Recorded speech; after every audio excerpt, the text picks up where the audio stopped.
பறை குடல் வீணை கொடுகொட்டி பக்கமே பகுவாயன பூதங்கள் ஒக்க ஆடல் உகந்துடன் கூத்தராய் கூத்தராய் அக்கினோடு அரவார் பராரூரரே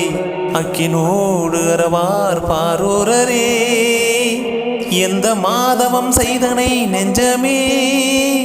பந்தம் வீடவையாய பராபரன் அந்தமில் புகழாரூர நெறி சிந்தையுள்ளும் சிரத்துள்ளும் தங்கவே தங்கவே தங்கவே திருநாளுடைய சிவனே போற்றி.